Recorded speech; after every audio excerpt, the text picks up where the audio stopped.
자, 그러면 경제팀의 임경아 기자와 함께 남아있는 궁금증을 좀 더 풀어보도록 하겠습니다. 자, 임 기자. 네. 예타를 거치지 않는다고 해서요. 아예 사업을 못하는 건 아니잖아요. 근데 예타 면제가 왜 이렇게 중요한 건가요? 그 두 가지 측면이 있습니다. 우선 사업 기간이 크게 단축됩니다. 네. 예타의 평균 15개월 정도가 소요되는데 면제되면 그만큼 사업을 빨리 할 수 있다는 겁니다. 자, 두 번째는 경제성인데요. 예타 평가에서 가장 비중이 큰 게 이 경제성 평가입니다. 네.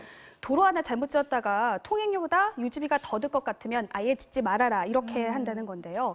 문제는 인구도 적고 수요도 적은 비수도권 지역은 이 경제성 항목 높은 점수 받기가 힘듭니다. 그렇군요. 자, 그래서 아예 사업이 무산될 수도 있는 겁니다. 네. 지방자치단체들은 이 면제에 사활을 걸 수밖에 없는 건데요. 실제로 1999년 예타가 처음 도입된 뒤 19년 동안 이 경제적 타당성을 확보한 사업은 47%, 절반이 채 안 됐습니다. 네. 그렇다고 있는 제도를 무시하고 가느냐는 여전히 논란인데 이거는 어떻게 봐야 하나요? 이 질문이 오늘 브리핑에서도 기자들이 가장 많이 한 질문 중에 하나인데요.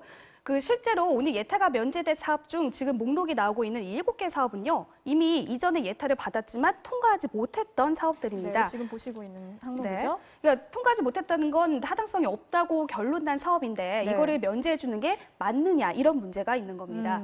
홍남기 부총리는 해당 지역의 오랜 수건 사업으로 지역 균형 발전에 꼭 필요하다고 판단했다 이렇게 얘기를 했습니다. 네. 자, 하지만 일부 사업의 경우는요, 이 시급성, 얼마나 시급하냐 이런 논란이 여전하기 때문에요. 사업 추진 과정을 더 지켜봐야 할 것 같습니다. 네. 자, 이와는 별도로요, 이 예타에 소요되는 시간을 줄이기 위해 제도를 이번에 그 대폭 손질하는 방안도 현재 추진되고 있습니다. 네. 그리고 마지막으로 궁금한 게 이제 돈 문제인데 오늘 발표된 전체 사업비가 24조 원이 넘잖아요. 네. 이 돈을 어떻게 부담하는지 정부와 자치단체가 어떻게 나누는 건가요? 네.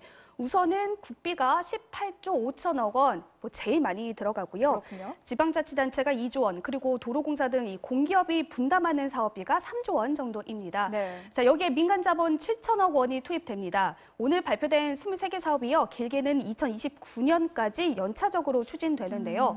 정부는 앞으로 이 돈을 한 번에 쏟아붓는 게 아니라 10년 동안 순차적으로 진행되는 사업들이기 때문에 연평균으로는 1조 9천억 원 정도가 들어갈 것으로 보인다. 이렇게 밝혔습니다. 네, 여기까지 듣도록 하겠습니다. 지금까지 경제팀의 임경아 기자였습니다.